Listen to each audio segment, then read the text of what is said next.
പരിശുദ്ധാത്മാ ഒരു ആളുകളെ ഒരു ജാതി വർഗീയ വികാരം ഉണർത്തിവിടാൻ വേണ്ടി ഇറങ്ങിയിരിക്കുകയാണോ?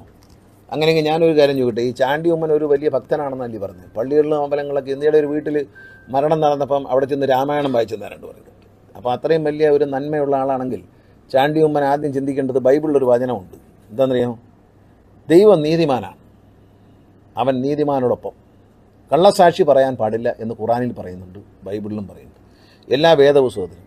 ചാണ്ടി ഉമ്മൻ അറിയാത്തതും കേൾക്കാത്തതുമായ കാര്യം ഈ തെരഞ്ഞെടുപ്പ് പ്രമാണിച്ച് ആരെങ്കിലും സഹായിക്കാൻ പത്തനാപുരത്ത് വന്ന് പറയുക എന്ന് പറയുന്നത്, ചാണ്ടി ഉമ്മൻ വിശ്വസിക്കുന്ന ദൈവം ചാണ്ടി ഉമ്മനെ നല്ല നിലയിൽ കൈകാര്യം ചെയ്യും എന്നാണ് വിശ്വാസിയായ ഞാൻ വിശ്വസിക്കുന്നത്. അത്രയുള്ള അതിൻ്റെ മറുപടി. ചാണ്ടി ഉമ്മൻ വലിയ വിശ്വാസിയും ഭയങ്കര പള്ളിയിൽ തന്നെ കഴിയുന്ന ആളും ഈ പറഞ്ഞ കണക്ക് മരണ വീട്ടിൽ ചെന്ന് രാമായണം വായിക്കുക, MLA മാർക്ക് നല്ല ജോലിയായിരിക്കും. മരണ വീട്ടിൽ ചെന്ന് രാമായണം വായിക്കുകയൊക്കെ ചെയ്യുന്ന ചാണ്ടി ഉമ്മൻ അങ്ങനെ ഒരു സത്യസന്ധനും ദൈവവിശ്വാസിയാണെങ്കിൽ ബൈബിളിലൊരു വചനമുണ്ട്, കള്ളസാക്ഷി പറയുന്നവന് നരകം. ഖുറാനിലും പറയുന്നുണ്ട്.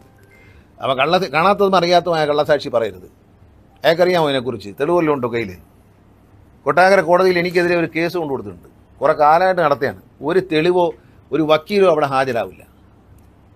എന്താണെന്നറിയോ വെച്ചേക്കുന്നത്? ഈ ഇലക്ഷൻ വരുമ്പോൾ അത് കുത്തിപ്പൊക്കാനാണ്. ഈ ഇലക്ഷൻ വരുമ്പോൾ ഉമ്മൻചാണ്ടിയെ ദ്രോഹിച്ചു എന്ന് പറഞ്ഞ പുതിയ കഥ.